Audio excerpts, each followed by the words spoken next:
Scottsdale Fire Chief Tom Shannon began his career in Glendale in 1982, starting as an EMT paramedic and quickly working his way to captain by 1997, Battalion Chief in 2001, and Assistant Fire Chief in 2004.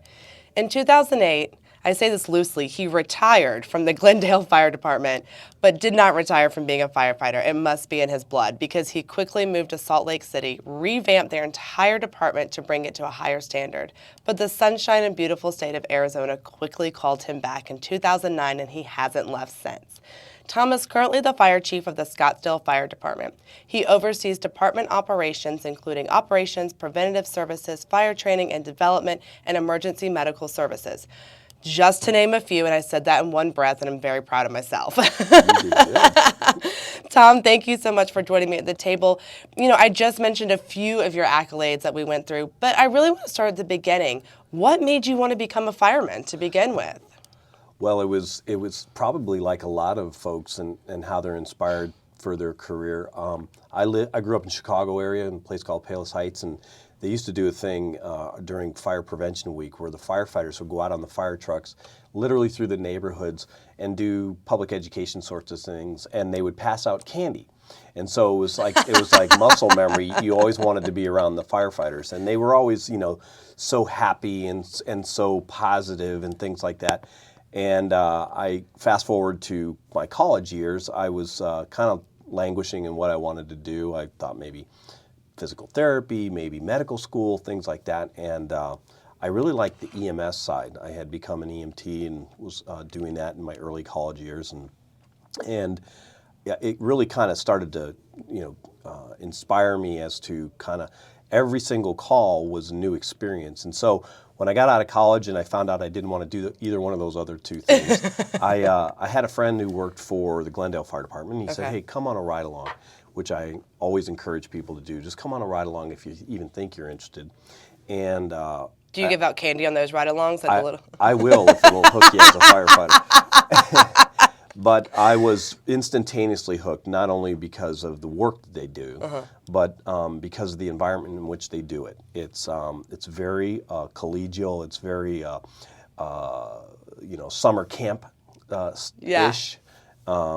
Always something good going on in the firehouse. The men and women of the fire service really know how to enjoy life, and so I was hooked immediately. Let's talk a little bit about what a firefighter really does, because I had the opportunity to spend some time with you guys about a month ago training in the afternoon. And I always, like, you know, like when you call 911, the fire and police will always come to help you, but you all do a lot of stuff that I wasn't aware of. I also learned you cannot bribe me with candy. I will not become a firefighter anytime soon. So just kind of give me a gist. You don't just put out fires. You all do like everything.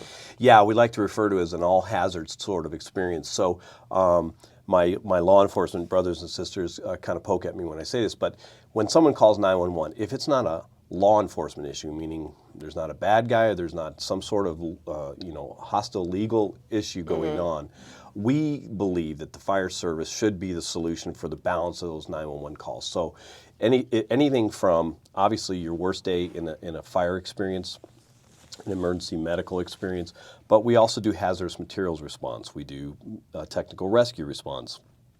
We'll help you with your pet problems if you're out in the preserve hiking and you maybe overextend yourself a little bit. Literally any reason that you have an emergency in your home or at your place of business or in Scottsdale anywhere, we will come and help you. We may not be the solution for that, but we can connect you to services. And so it's a you call, we come sort of philosophy. We don't really care why you're calling. If it's an emergency to you, we want to help you, and I know our law enforcement brothers and sisters feel the same. I loved you gave this great analogy during that day, and I laughed because you were like, there are times where like if someone falls at a nursing home, we have to go help them, you know, get up.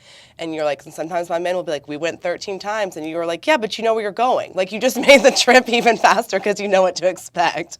Well, it is. You know, I do try to remind them because, you know, those calls can kind of seem repetitious and a little bit unnecessary, but I try to remind our members that, number one, they were kind enough to live at the same address as a group, and secondly, in all seriousness, those folks are our residents and our citizens, and if they were out in their home and they have fallen, they can't get up, that could ultimately, they may not be injured now, but if they're on the ground for hours at a time, there are serious medical things that can occur.